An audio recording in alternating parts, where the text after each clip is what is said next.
سامعین سے گزارش کی جاتی ہے کہ ہمارے دونوں چینلز کے پلیٹ فارم سے جتنی بھی آڈیو بکس کی ریکارڈنگ کمپلیٹ ہو چکی ہے اسے خود بھی سنیں اور زیادہ سے زیادہ شیئر کرنے کی کوشش کریں، اور ہمارے سوشل میڈیا پلیٹ فارم کے لنکس ڈسکرپشن میں دیے گئے ہیں، ہمیں سبسکرائب اور فالو ضرور کریں تاکہ آپ کو ضروری اپڈیٹس ملتے رہیں، اور ہماری ٹیم کی فنانشیل سپورٹ کے لیے پیٹریون کے لنک ضرور چیک کریں۔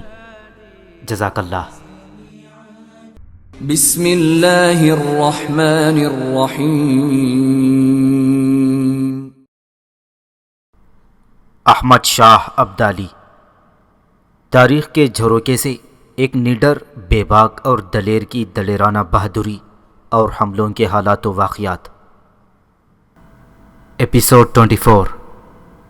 تیمور اور جہان خان کے پنجاب سے نکل جانے کے بعد پنجاب کی حالت بڑی دگرگوں ہو کر رہ گئی تھی۔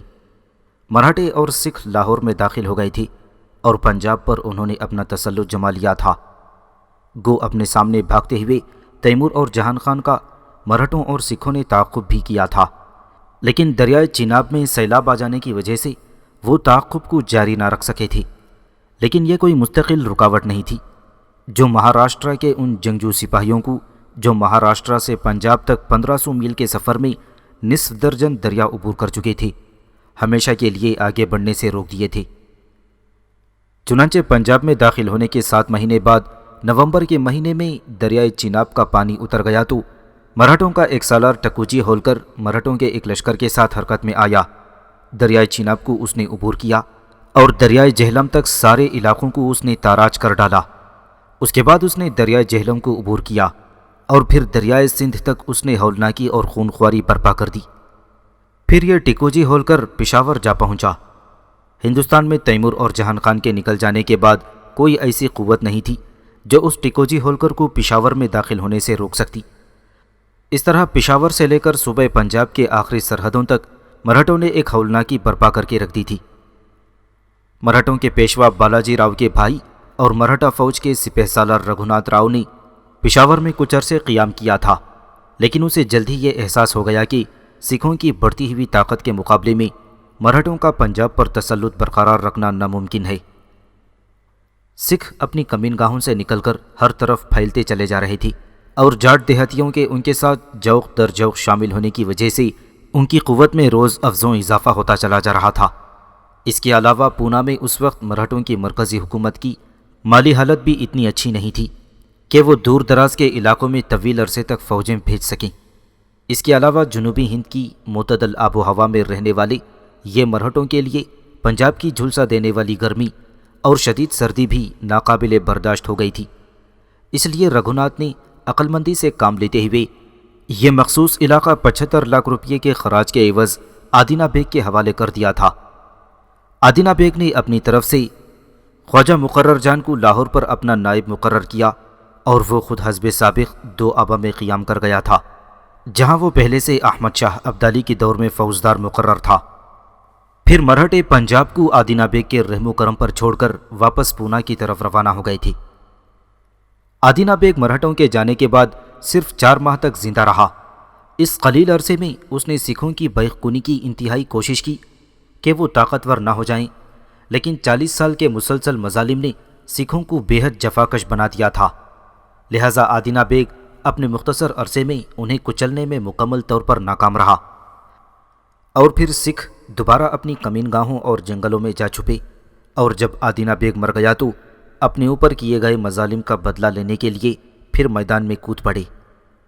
جب آدینہ بیگ کے مرنے کی خبر دہلی پہنچی تو دہلی کے مغل شہنشاہ شاہ عالمگیر کے وزیر غازی الدین نے ارادہ کیا تھا کہ آدینہ بیگ کے مرنے کے بعد دہلی کی طرف سے کسی کو لاہور کا گورنر مقرر کیا جانا چاہیے۔ اسی دوران ایک اور حادثہ پیش آیا، اور وہ یہ کہ مراٹھوں کو بھی آدینہ بیگ کے مرنے کی خبر ہو گئی، اور ان کے پیشوا بالاجی راؤ اپنے چند جرنیلوں کو ایک بہت بڑا لشکر دے کر دہلی کی طرف روانہ کر دیا۔ ان جرنیلوں میں انتاجی رگھوناتھ راؤ، ملہاڑ راؤ اور نرسوجی وغیرہ بھی شامل تھے۔ مراٹھوں کا یہ لشکر دہلی کے نواح میں خیمہ زن ہوا تھا اور دہلی کے سالاروں کا مطالبہ کیا، چونکہ مراٹھوں نے ہی پنجاب سے احمد شاہ ابدالی کے لشکر کو نکال باہر کروایا تھا اور آدینہ بیگ کو وہاں کا ناظم مقرر کیا تھا، اس لیے آدینہ بیگ کی موت کے بعد اس کا جانشین مقرر کرنا بھی مرہٹوں ہی کی ذمہ داری ہوگی۔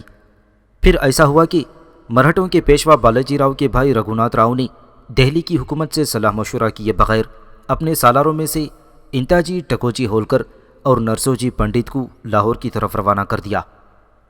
لاہور پہنچ کر ٹکوجی ہولکر اور نرسوجی پنڈت شمال مغرب کی طرف بڑھے تھے۔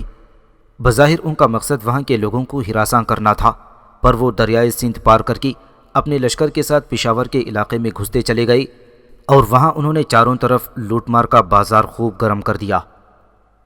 دوسری طرف مرہٹوں کے پیشوا بالاجی راؤ کا بھائی رگھوناتھ راؤ دہلی میں ہی مقیم رہا اور دہلی کے مغل حکومت سے بات چیت میں مصروف رہا۔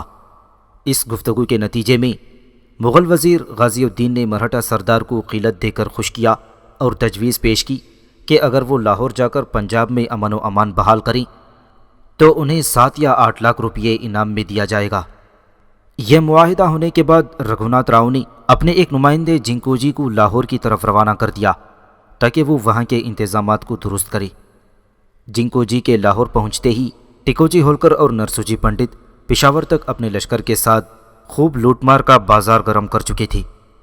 جنکوجی نے لاہور پہنچ کر اپنے ان دونوں جرنیلوں کو پشاور سے واپس لاہور طلب کر لیا، لیکن مرہٹے خاصی بڑی عسکری قوت رکھنے کے باوجود بھی پنجاب میں امن و امان قائم کرنے میں ناکام رہے تھے، اس لیے کہ سکھوں کی وجہ سے بڑی بدنظمی طاری تھی۔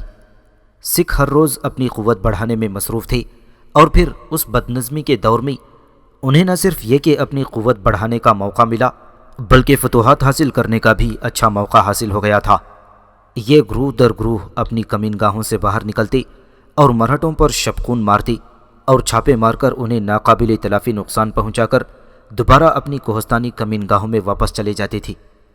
عین اس موقع پر جب مرہٹے سکھوں کی طاقت کو کچل کر پنجاب میں امن و امان قائم کرنے کے لیے کوشاں تھے، احمد شاہ ابدالی کا جرنیل نور الدین خان برمزائی پنجاب میں داخل ہوا۔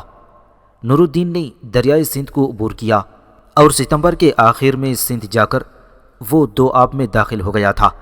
اگرچہ اس علاقے کو مرہٹوں نے فتح کر لیا تھا، لیکن اب چونکہ مرہٹے پشاور سے سمٹ کر لاہور کی طرف جا چکے تھے، لہٰذا اس علاقے میں کسی نے بھی نور الدین کی مزاحمت نہ کی۔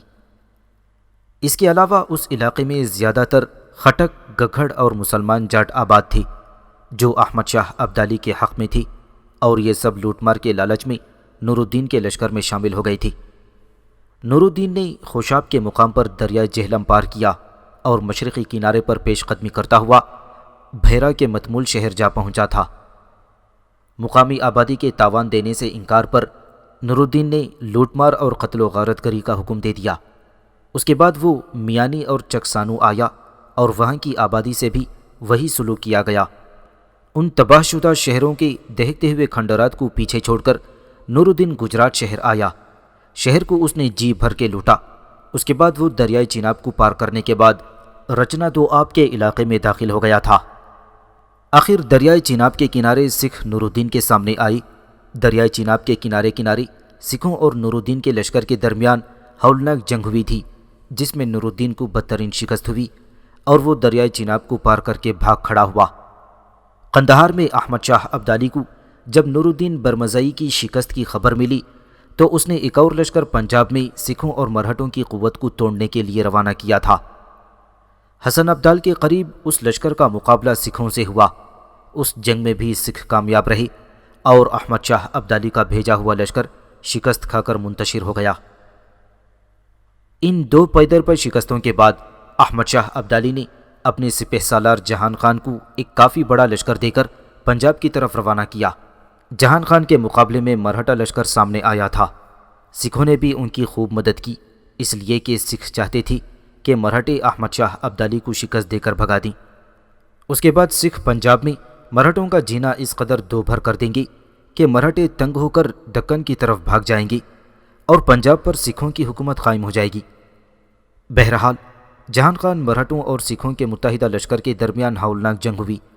بدقسمتی سے اس جنگ میں جہان خان کو شکست ہوئی۔ اس جنگ میں جہان خان کے بہت سے سپاہی اور سالار مارے گئے تھے۔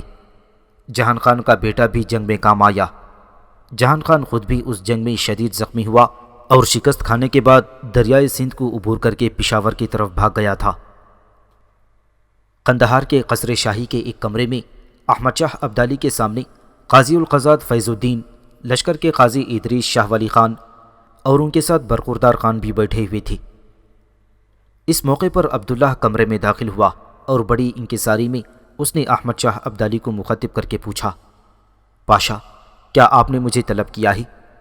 عبداللہ کو دیکھ کر احمد شاہ ابدالی استقبالیہ مسکراہٹ اپنے لبوں پر بکھیرتا ہوا اپنے پہلو میں ایک خالی نشست پر ہاتھ مارتے ہوئے کہنے لگا، یہاں آ کر بیٹھو بیٹے، میں نے تمہیں بلایا ہے۔ عبداللہ آگے بڑھ کر اس نشست پر بیٹھ گیا۔ تھوڑی دیر تک خاموشی رہی، پھر عبداللہ کو مخاطب کر کے احمد شاہ ابدالی کہنے لگا، شاہ پسند میرے بیٹے، تمہارے آنے سے پہلے ہم جہان خان کو موضوع بنائی گفتگو کر رہے تھے۔ یہ تو تم جانتے ہو کہ اس سے پہلے نور الدین کی سرکردگی میں جو لشکر ہم مرہٹوں اور سکھوں کی سرکوبی کے لیے روانہ کیے تھے اسے ناکامی ہوئی ہے۔ اس کے بعد ایک اور لشکر کو ڈیرہ اسماعیل خان کے مقام پر مرہٹوں سے مقابلے میں ناکامی کا منہ دیکھنا پڑا تھا۔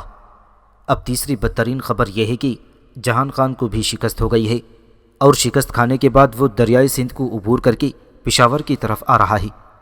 بیٹی، ایک تو تمہیں اس لیے طلب کیا ہے کہ 2 روز بعد ایک لشکر کے ساتھ ہم ہندوستان کا رخ کریں گے تاکہ مرہٹوں اور سکھوں کی طاقت کو کچلا جا سکے۔ یہ پیغام تمہیں تمہاری حویلی میں بھی پہنچایا جا سکتا تھا، لیکن تمہیں اس سے بھی ایک اور اہم اور ضروری کام کے لیے یہاں بلایا گیا ہے، اور اسی مقصد کے لیے میں ان حضرات کو پہلے ہی طلب کر چکا ہوں جو اس وقت یہاں بیٹھے ہوئے ہیں۔ اس پر عبداللہ نے چونک جانے کے انداز میں احمد شاہ ابدالی کی طرف دیکھا۔ وہ کچھ پوچھنا ہی چاہتا تھا کہ احمد شاہ ابدالی پھر بولا اور کہہ رہا تھا، دیکھ شاہ پسند میرے بیٹے، قلعت کی طرف سے لوٹنے کے بعد جہان خان نے مجھ سے ایک ایسی بات کہی تھی جو اب تک میں تم سے نہ کہہ سکا، حالانکہ مجھے تم سے اس موضوع پر اسی وقت بات کر لینی چاہیے تھی۔ بہرحال اب جب کہ جہان خان اس وقت یہاں نہیں ہے، میں سمجھتا ہوں کہ اس سے بہتر کوئی اور موقع اس موضوع پر تم سے گفتگو کرنے کا نہیں ہے۔ دیکھ بیٹے، جہان خان کی ایک بیٹی ہے جس کا نام ماہ رخ ہے۔ اس کی منگنی پہلے جہان خان کے بھتیجے زال بیگ پوپلزئی سے ہوئی تھی۔ تب نادر آباد سے اپنی تربیت مکمل کر کے لشکر میں شامل ہوئے تھے، تو تم نے ایک ساتھ دلاور خان اور زال بیگ پوپلزئی کو شکست دی، تو جہان خان کا کہنا ہے کہ اس کی بیٹی ماہ رخ زال بیگ پوپلزئی سے نفرت کر کے تم سے محبت کرنے لگی ہے۔ جہان خان کا کہنا ہے کہ یہ بات اس کی بیٹی نے مقابلے کے چند ہی روز بعد اپنی ماں سے کہہ دی تھی، لیکن اس کی ماں جہان خان سے یہ بات چھپاتی رہی اور اندر ہی اندر اپنی بیٹی ماہ رخ کو سمجھا بجھا کر اس بات پر قائل کرنے کی کوشش کرتی رہی کہ وہ زال بیگ سے شادی کرے۔ لیکن جب لڑکی نے مکمل طور پر بغاوت کر دی اور زال بیگ سے شادی کرنے سے قطعی انکار کر دیا، تو اس کی ماں نے اس کے ارادوں کی اطلاع جہان خان سے کر دی۔ اب جہان خان چاہتا ہے کہ تم ماہ رخ سے شادی کر لو، اور جہان خان کا یہ بھی کہنا ہے کہ اگر ایسا نہ ہوا تو ماہ رخ خودکشی کر لے گی۔ اب بیٹے، اس سلسلے میں تمہارا کیا خیال ہے تاکہ میں جہان خان کو کوئی معقول جواب دے سکوں؟ عبداللہ تھوڑی دیر تک خاموش رہ کر کچھ سوچتا رہا، پھر پوچھنے لگا، پاشا، کیا آپ کا یہ حکم ہے کہ ماہ رخ سے میں شادی کر لوں؟ اس پر احمد شاہ ابدالی نے عبداللہ کی پیٹھ تھپ تھپاتے ہوئے کہا، نہیں بیٹی، میں نے صرف تمہاری تجویز طلب کی ہے۔ جو فیصلہ تم کرو گی وہ آخری ہوگا اور کوئی اس فیصلے کو تبدیل نہیں کر سکے گا۔ اور پھر یہ بھی سن رکھو کہ مجھ سمیت تم پر کوئی دباؤ بھی نہیں ڈال سکتا کہ تم ماہ رخ سے شادی کرو نہ کرو، یہ کلی طور پر تمہاری مرضی اور تمہاری خواہش پر منحصر ہے۔ اس پر عبداللہ بولا اور کہنے لگا، پاشا، آپ جانتے ہیں جب سے دلاور خان اور زال بیگ مقابلے میں مجھ سے ہارے ہیں تب سے وہ میرے ساتھ عداوت رکھے ہوئے ہیں۔ اگر میں جہان خان کی بیٹی ماہ رخ سے شادی کرتا ہوں جو اب تک زال بیگ پوپلزئی کی منگیتر رہی ہے، تو زال بیگ پوپلزئی ضرور میرے خلاف برانگیختہ ہوگا، اور وہ جو پہلے سے کدورت اپنے دل میں رکھے ہوئے ہے وہ اور بڑھ جائے گی۔ اس طرح میری اور اس کی دشمنی اور عداوت میں ماہ رخ سے شادی کرنے کی وجہ سے اضافہ ہی ہوگا، جبکہ میں ایسا نہیں چاہتا۔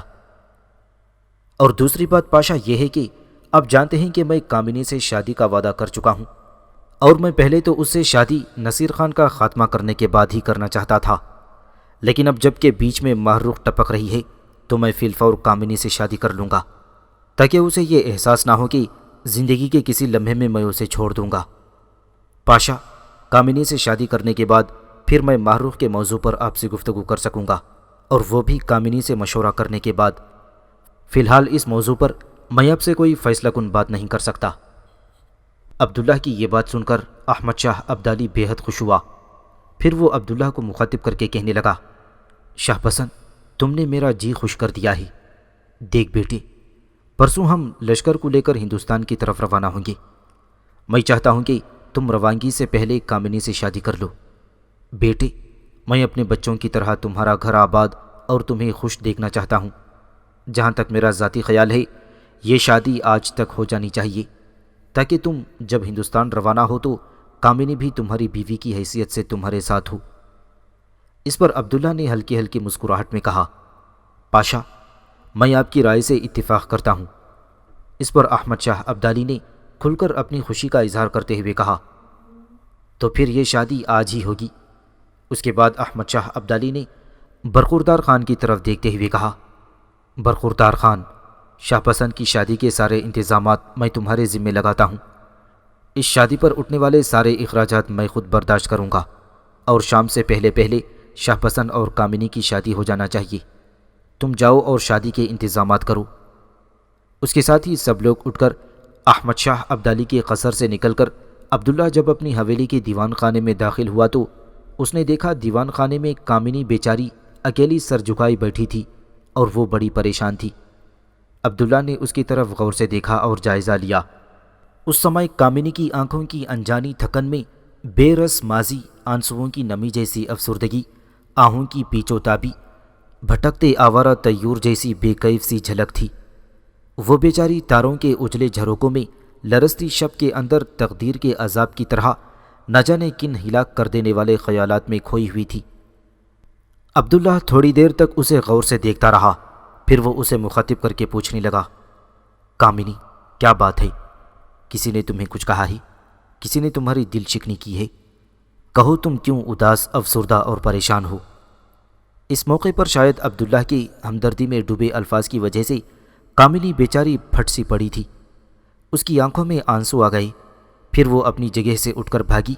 بری طرح وہ عبداللہ کے ٹانگوں سے لپٹ گئی اور کہنے لگی، میں خدا کے نام پر آپ سے گزارش کرتی ہوں کہ آپ مجھے چھوڑیے گا نہیں۔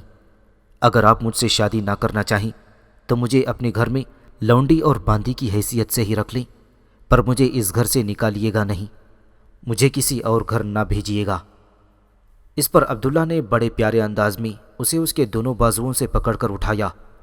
پھر وہ حیرت زدہ سے انداز میں اس سے پوچھنے لگا، کیا ہوا کامنی، میں تمہیں کیوں چھوڑوں گا؟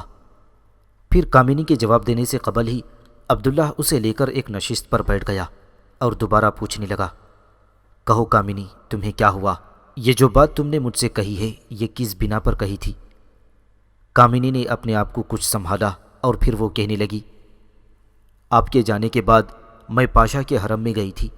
وہاں یہ باتیں ہو رہی تھیں کہ پاشا کے سپہ سالار جہان خان کی بیٹی محروق، جس کی منگنی زال بیگ پوپلزئی سے ہو چکی تھی، وہ آپ کے زال بیگ اور دلاور خان کے مقابلے کے جیتنے کی وجہ سے زال بیگ کو ترک کر کے آپ کو پسند کرنے لگی ہے۔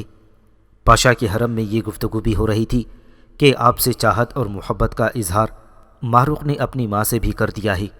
اس کی ماں نے اس کا ذکر جہان خان سے بھی کیا ہے۔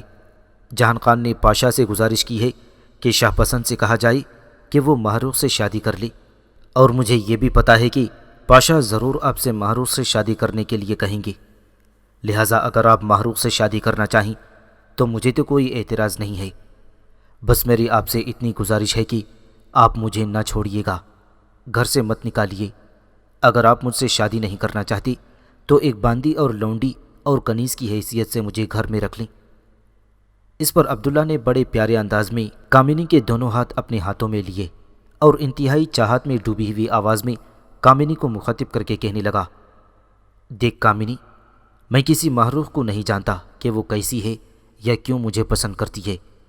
میں صرف کامنی کو جانتا ہوں، اور میں تم سے یہ کہتا ہوں کہ دنیا ادھر کی ادھر ہو جائے، میں تمہیں چھوڑ نہیں سکتا۔ سنو کامنی، جہان خان یا اس کی بیٹی محروق تو دور کی بات ہے، اگر خود پاشا بھی مجھ سے کہی کہ کامنی کو چھوڑ کر محروق سے شادی کر لو تو میں ہرگز اسے تسلیم نہ کروں گا، اس لیے کہ میں تمہیں پسند کرتا ہوں۔ تم میری پہلی چاہت ہو اور تمہارے ساتھ شادی کرنے کا میں وعدہ کر چکا ہوں، جسے میں اپنی موت تک نبھاؤں گا اور کبھی کسی بھی صورت میں تم سے بد عہدی نہیں کروں گا۔ عبداللہ کے یہ الفاظ سن کر کامنی جہاں تھوڑی دیر پہلے اداس تھی، اب اس کے چہرے پر سنہرے حصاروں جیسی خوشی پھیل اور بکھر گئی تھی۔ پھر کامنی حرکت میں آئی، آگے بڑھ کر اس نے بڑے پیارے انداز میں اپنا سر عبداللہ کے شانے پر رکھ دیا اور اپنے دونوں مرمری بازوں اس نے عبداللہ کی گردن کے گرد لپٹتے ہوئے کہا، اب مجھے یقین ہو گیا ہے کہ کامنی شاہ پسند کے لیے اور شاہ پسند کامنی کے لیے پیدا ہوئے ہیں۔ اس لمحے کامنی کی آواز ایسی پرکشش، ایسی خوشکن تھی، جیسے کوہر آلود فضاؤں سے پرے یا نیلگوں جھیلوں سے اس پار سے بہتے دریا کی نقرئی آوازیں سنائی دی ہوں، یا سمندر کی کشادہ پیشانی دریاؤں کی نمی سے ناآشنا زمینوں پر کھوئے ہوئے پرندوں کی صدائیں اپنی شناخت کرا گئی ہوں۔ کچھ دیر تک عبداللہ کے گلے میں اپنی باہیں ڈالی، اس کے شانے پر اپنا سر رکھے پرسکون انداز میں کامنی خاموش رہی، جبکہ عبداللہ مسکراتے ہوئے بڑے پیارے انداز میں اسے دیکھتا جا رہا تھا۔ پھر کامنی نے اس کی آنکھوں میں آنکھیں ڈالتے ہوئے بڑے پیارے انداز میں کہا، اب آپ میرا گلا گھونٹ دیں تو مجھے فخر ہوگا اس بات کا کہ مجھے شاہ پسند نے محبت کی ہے۔ میں آپ کو بتا نہیں سکتی کہ اس وقت میں اپنے آپ کو کیا محسوس کرتی ہوں۔ میں آپ کو بتا نہیں سکتی کہ اس وقت میں اپنے آپ میں کیا محسوس کر رہی ہوں۔ میں اس وقت اپنے آپ کو دنیا کی خوش قسمت، دنیا کی سب سے زیادہ اپنی خوشی، اپنی جھولی میں خوشیاں سمیٹنے والی لڑکی محسوس کر رہی ہوں۔ بس آپ کے منہ سے میں ایسے ہی الفاظ سننے کے لیے ایک عرصے سے بے چین اور بے تاب تھی۔ اب مجھے آپ کی طرف سے کچھ نہیں چاہیے، میں سمجھتی ہوں کہ مجھے سب کچھ مل گیا ہے۔ اس پر عبداللہ پھر مسکرا کر اس کی طرف دیکھتے ہوئے کہنے لگا، کامنی، اگر تم اجازت دو تو میں ایک بات کہوں۔ اس پر کامنی علیحدہ ہو گئی اور پھر گلوں اور شکووں سے بھرپور انداز میں کہنے لگی، کچھ کہنے کے لیے آپ کو مجھ سے اجازت لینے کی تو ضرورت نہیں۔ اس پر عبداللہ کہنے لگا، دیکھ کامنی، تو جانتی ہے میں ابھی پاشا کے پاس گیا تھا، پاشا نے بھی مجھ سے ذکر کیا تھا کہ جہان خان کی بیٹی ماہ رخ مجھے پسند کرتی ہے، لہٰذا پاشا نے میرا عندیہ مجھ سے طلب کیا تھا۔ میں نے پاشا کو جواب دیا کہ ماہ رخ سے مجھے کیا کرنا چاہیے یہ میں کامنی سے پوچھ کر بتاؤں گا۔ ساتھ ہی کامنی، میں نے پاشا سے یہ بھی کہہ دیا ہے کہ میں کامنی کو مزید انتظار میں نہیں ڈالوں گا، بلکہ آج ہی میں اس سے شادی کرنا پسند کروں گا۔ میرا یہ فیصلہ سن کر پاشا بے حد خوش ہوا۔ اس موقع پر شاہ ولی خان برخوردار خان اور قاضی القضات علامہ فیض اللہ لشکر کے قاضی ادریس بھی وہاں بیٹھے ہوئے تھے، لہٰذا ان سب کی موجودگی میں پاشا نے برخوردار کو میری اور تمہاری شادی بندی کی سارے انتظامات مکمل کرنے کا حکم دے دیا، اور میں تم پر یہ بھی انکشاف کروں کہ آج شام سے پہلے ہی پہلے بڑی دھوم، بڑی شان و شوکت کے ساتھ میری اور تمہاری شادی کر دی جائے گی۔ عبداللہ کے اس انکشاف پر کامنی نے عجیب سے پرکشش اور حیرت انگیز انداز میں عبداللہ کی طرف دیکھا، پھر وہ عبداللہ کی طرف دیکھتے ہوئے خوشیوں سے بھرپور انداز میں کہنے لگی، آج شام میری اور آپ کی شادی ہو جائے گی۔ اس کے ساتھ ہی شرم و حیا کے باعث کامنی نے اپنا چہرہ اپنے دونوں ہاتھوں میں ڈھانپ لیا تھا، پھر وہ اٹھ کھڑی ہوئی اور خوشیوں سے بھرپور کسی ہرنی کی طرح بھاگتی اور پھلانگتی ہوئی دوسرے کمرے کی طرف چلی گئی۔ اسی روز قندھار شہر میں پورے تزک و احتشام، پوری شان و شوکت کے ساتھ عبداللہ اور کامنی کی شادی کر دی گئی۔ شادی کے انتظامات خود احمد شاہ ابدالی نے برداشت کیے تھے۔ اس شادی پر احمد شاہ نے جہاں کامنی اور عبداللہ کو ان کے لیے عمدہ اور بہترین کپڑوں کے 2 صندوق مہیا کیے، وہاں اس نے دونوں کی شادی پر بھاری رقم کے علاوہ زیورات، قیمتی جواہرات اور دوسری بہت سی انمول اشیاء بھی تحفے میں دی تھیں۔ اس طرح عبداللہ اور کامنی کی شادی کے 2 روز بعد لشکر قندھار سے ہندوستان کی طرف کوچ کر گیا تھا۔ ہندوستان کی طرف کوچ کرتے ہوئے بہت سے قاصد مختلف خطوط لے کر احمد شاہ ابدالی کی خدمت میں حاضر ہوئے۔ پہلا خط ہندوستان کی افواج کے سپہ سالار نجیب الدولہ کی طرف سے ملا تھا۔ ہندوستان میں احمد شاہ ابدالی اس نجیب الدولہ روہیلا کو اپنا نمائندہ سمجھتا تھا۔ اس نجیب الدولہ کو مرہٹوں نے دہلی سے نکال کر سکرتال کے مقام پر ایک طرح سے نظر بند کر رکھا تھا اور اذیتیں دے رہے تھے۔ نجیب الدولہ نے احمد شاہ ابدالی سے اسلام کے نام پر مرہٹوں کے خلاف مدد مانگی۔ دوسرا قاصد جے پور اور مارواڑ کے ہندو راجاؤں مادھو سنگھ اور اوجھے سنگھ کی طرف سے حاضر ہوا۔ اس نے بھی احمد شاہ ابدالی سے درخواست کی کہ ہندوستان آ کر ان کے علاقوں کو مرہٹوں سے محفوظ رکھنے میں مدد دے۔ تیسرا قاصد شہنشاہ شاہ عالمگیر ثانی کی طرف سے آیا تھا۔ اس قاصد کے پاس شاہ عالمگیر ثانی کا ایک خفیہ خط تھا جس میں شاہ عالمگیر ثانی نے اپنے ظالم وزیر غازی الدین سے جان چھڑانے کی خاطر اس کی بہت سی شکایات احمد شاہ ابدالی کو لکھ بھیجی تھیں۔ ان سارے خطوط اور قاصدوں کو نگاہ میں رکھتے ہوئے احمد شاہ ابدالی نے بڑی تیزی سے ہندوستان کی طرف کوچ کیا۔ اس کے پاس اس وقت 40,000 سپاہ پر مشتمل ایک بہترین اور تجربے کار لشکر تھا۔ راستے ہی میں جہان خان بھی اپنے 16,000 کے لشکر کے ساتھ اس سے آ ملا تھا۔ اس کے علاوہ بنوں کے علاقے کے 2 ممتاز سردار، ایک مروت قبیلے کے آچوخیل شاخ کے بیگو خال گروہ سے تعلق رکھتا تھا، جبکہ دوسرا زماں زکاخیل تھا جسے شاہ نے اس کے طاقتور اور ظالم مخالف قبیلوں کے مقابلے میں سرداری حاصل کرنے میں کبھی مدد کی تھی۔ بہرحال یہ دونوں سردار بھی اپنے چھوٹے چھوٹے لشکروں کو لے کر احمد شاہ ابدالی کے لشکر میں شامل ہو گئی تھی۔ احمد شاہ ابدالی اپنے لشکر کے ساتھ ابھی ہندوستان کی سرحد ہی پر پہنچا تھا کہ اسے خبر ملی کہ مرہٹوں کا ایک جرنیل صباحی اٹک شہر پر قابض ہو گیا ہے اور شہر کو اس نے لوٹ لیا ہے۔ یہ خبر سنتے ہی احمد شاہ ابدالی نے اپنے سپہ سالار جہان خان کو اس کا 16,000 کا لشکر دے کر صباحی کی سرکوبی کے لیے فوراً اٹک کی طرف روانہ کر دیا۔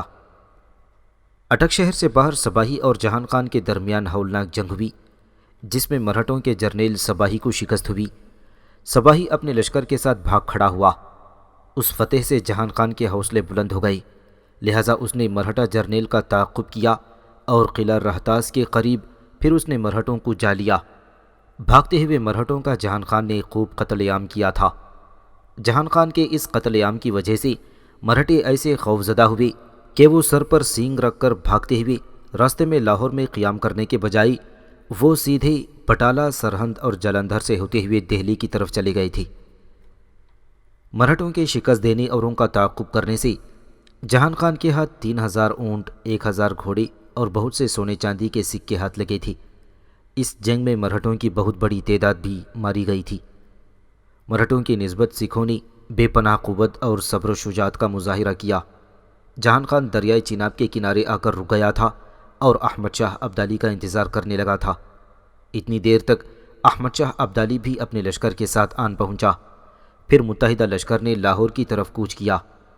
لاہور شہر سے باہر احمد شاہ ابدالی اور سکھوں کے درمیان ایک ہولناک معرکہ ہوا۔ یہ انتہائی خون ریز جنگ تھی جو کافی دیر تک جاری رہی۔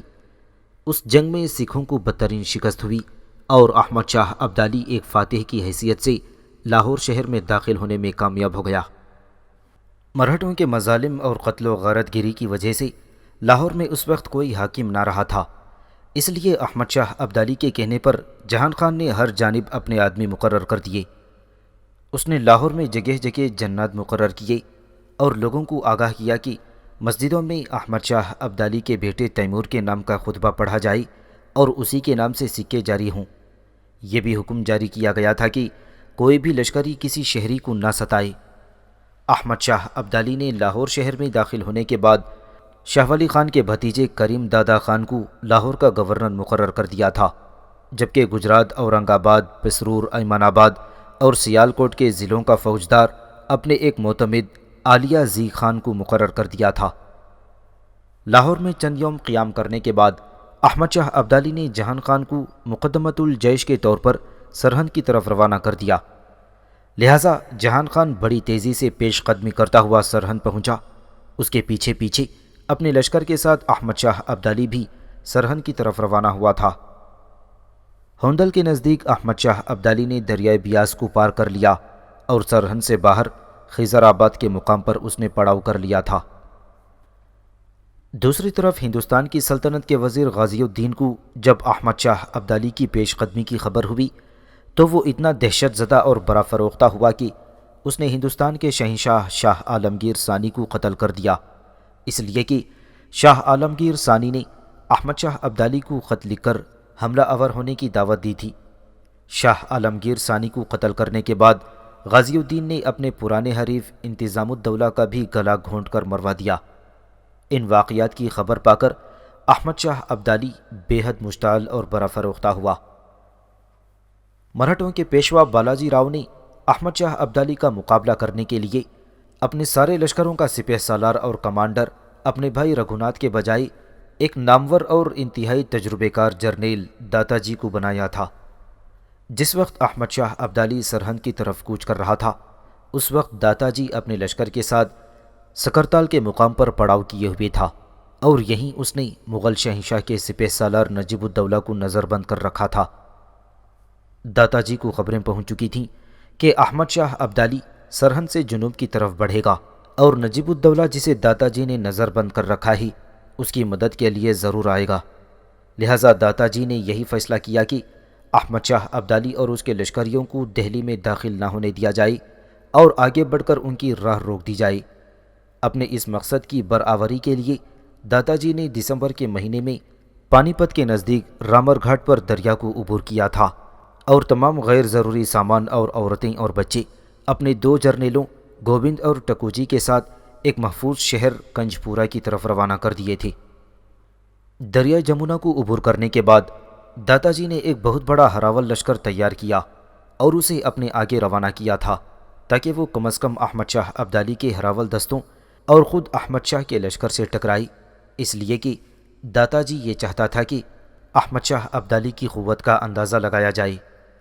ساتھ ہی داتا جی نے چند دستے اپنے ہراول دستے کی حفاظت کے لیے گھات میں بٹھا دیے، تاکہ اگر اس کے ہراول لشکر کو پسپائی کا منہ دیکھنا پڑے تو گھات میں بیٹھے ہوئے دستے احمد شاہ ابدالی کے لشکر پر اچانک حملہ آور ہو کر اس کی شکست کو فتح میں تبدیل کر دیں۔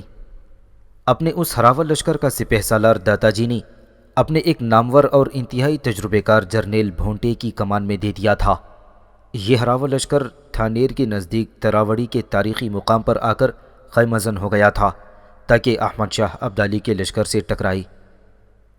داتا جی کا لشکر ابھی دریائے جمنا کو عبور ہی کر رہا تھا کہ احمد شاہ ابدالی کے طلایہ گر دستوں نے اسے خبر کر دی تھی کہ داتا جی ہراول لشکر کی آڑ میں افغانوں کی قوت کا اندازہ لگانا چاہتا ہے، اور وہ اپنے ہراول لشکر کی حفاظت کے لیے مزید 2 لشکر بھی گھات میں بٹھانے کا عزم کیے ہوئے ہے۔